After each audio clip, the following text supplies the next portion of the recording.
So we talked about the post-war boom and how Warren G. Harding and Calvin Coolidge's economic policies really got the economy going again after a little bit of a downturn immediately following the war. That downturn was mostly linked to the unemployment of soldiers returning from war.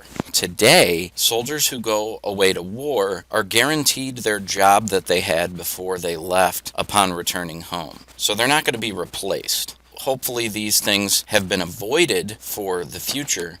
After a downturn, the economy's going again, and that's why the 1920s get the nickname the Roaring Twenties.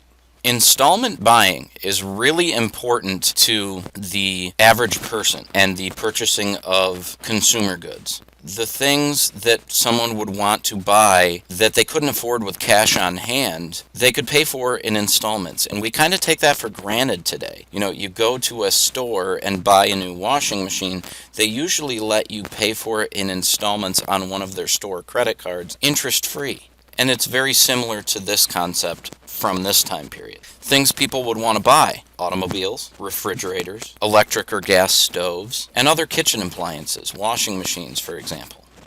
Here's a photograph of an early model Ford. This is one of the more popular items for someone to buy, especially if they're in this growing middle class that we mentioned in our last presentation. They would need this to commute to their middle class job from their middle class home in the suburbs.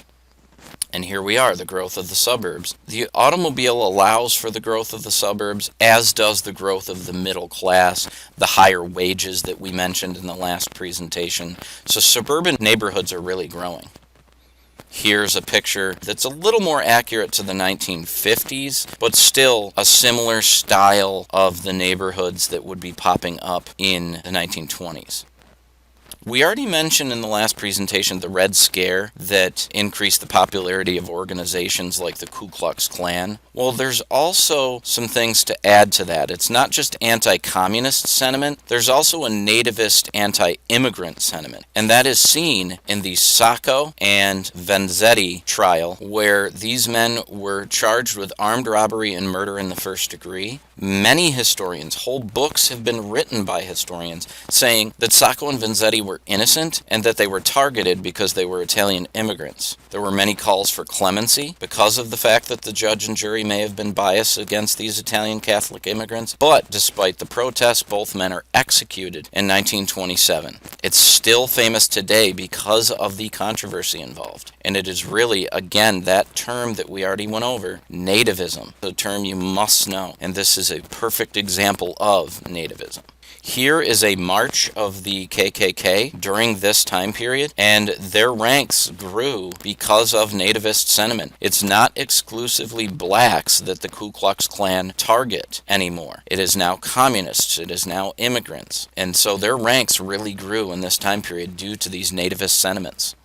Prohibition. The 18th Amendment to the Constitution is passed in 1919, outlawing the manufacturing or sale of alcoholic beverages. This is important because the wealthy, prior to the institution of the amendment, were able to buy up a lot of alcohol before it became illegal. So they continued to party throughout the 1920s, which was not illegal. Consumption of alcohol was not illegal. However, manufacturing alcohol and selling alcohol were illegal. This gets to be known as the Volstead Act, named for Andrew J. Volstead, the congressman from Minnesota who sponsored the act of Congress that enforced Prohibition. Meant to reduce crime rates, the laws actually had the opposite effect. Mafia men like Al Capone come to power in cities like Chicago as a result. The famous movie, The Untouchables, which is based on an old television series, which is actually based on an old radio show, and I'll come back to the discussion of radio here in a minute, is about the prosecution of Al Capone for tax evasion. Very, very good movie. You should look into it.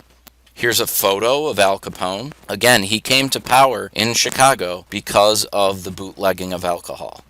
John Scopes is a biology teacher from Tennessee who teaches the science of Charles Darwin and evolution, and unfortunately the state of Tennessee had a law requiring that you teach creationism. Clarence Darrow is a very famous lawyer, defends Scopes against William Jennings Bryan, the famous former populist presidential candidate. And although Scopes is convicted, he is only made to pay a $100 fine, and then years later, the decision is reversed and his fine is returned to him.